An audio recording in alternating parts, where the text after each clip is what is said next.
Bonjour! Aujourd'hui, on va voir ensemble les 3 démarches à faire lorsque votre débiteur a fait faillite et que vous ne savez pas du coup comment récupérer votre facture impayée. On voit ça ensemble dans cette vidéo.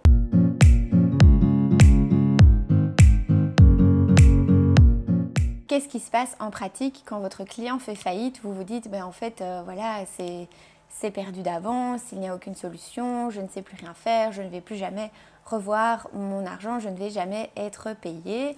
Et souvent, on abandonne, on se dit que voilà, c'est pas grave, ça va aller dans les pertes et puis on tourne la page, on passe à autre chose et on ne se tracasse pas plus que ça de la question. Alors qu'en fait, il y a plein de choses que vous pouvez faire et il y a surtout 3 démarches indispensables qu'il vaut mieux prendre, ne fût-ce que pour protéger vos droits. Il vaut mieux mettre toutes les chances de son côté et surtout faire les choses dans l'ordre. Alors la première chose à faire, c'est déjà quand un client vous dit qu'il a fait aveu de faillite, qu'il a déposé le bilan, déjà vérifier que c'est vraiment le cas. Parce que parfois, ce qu'on voit en pratique, c'est que certaines sociétés vraiment peu scrupuleuses annoncent qu'elles font faillite et puis en fait, elles ne font aucune démarche pour réellement faire aveu de faillite et disparaissent dans la nature avec les prépaiements faits par leurs clients, avec des marchandises, avec ce genre de choses. Bon, je ne vais pas rentrer dans ces détails-là, c'est tout à fait inacceptable comme situation, mais du coup,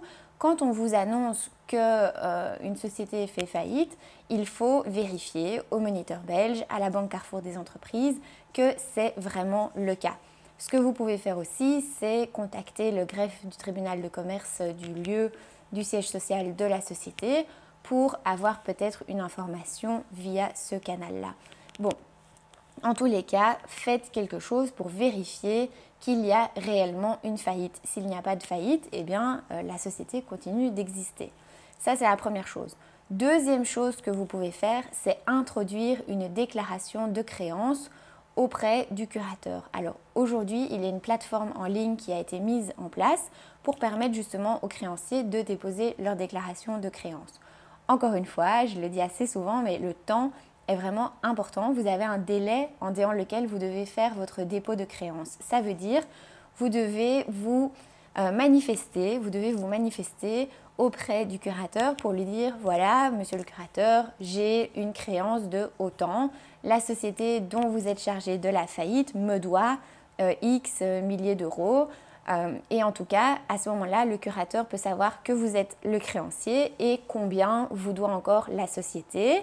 Et il va aussi pouvoir voir si vous avez un privilège ou en tout cas une garantie qui va permettre que vous soyez prioritaire dans la manière dont les actifs de la faillite vont être répartis. Et ça, c'est la troisième chose que vous pouvez faire, c'est contacter le curateur pour lui demander quelles sont vos chances de récupérer le montant de votre facture impayée dans le cadre de la faillite. Comment ça se passe en pratique? Le curateur, il va avoir toutes les déclarations de créance des différents créanciers. Alors, il y a un ordre de priorité, on va dire, dans les créances. Ça s'appelle le concours des créanciers.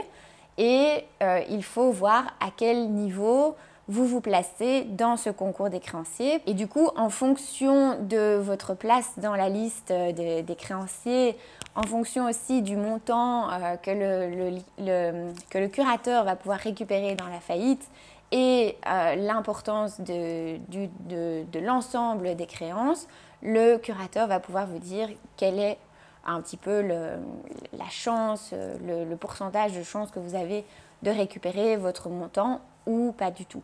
Voilà, donc ça en pratique aussi, une faillite n'est pas l'autre et il ne faut jamais généraliser, il faut toujours bien faire valoir ses droits.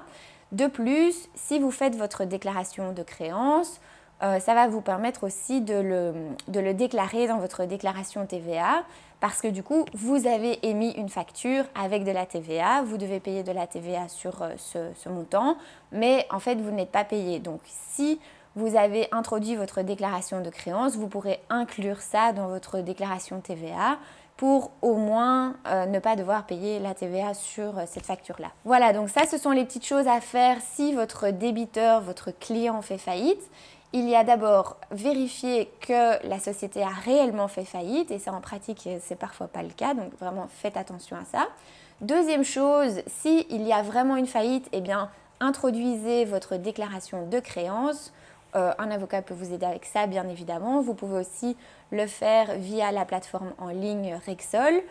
Et troisième chose aussi à faire, contactez le curateur pour voir un petit peu quelles sont vos chances de récupérer votre créance. Voilà, c'est ce que je voulais vous partager dans cette petite vidéo aujourd'hui. Si ça vous a plu, n'hésitez pas à liker, abonnez-vous à la chaîne si ce n'est pas encore fait, partagez autour de vous. Et moi, je vous dis à demain pour une prochaine vidéo. Ciao!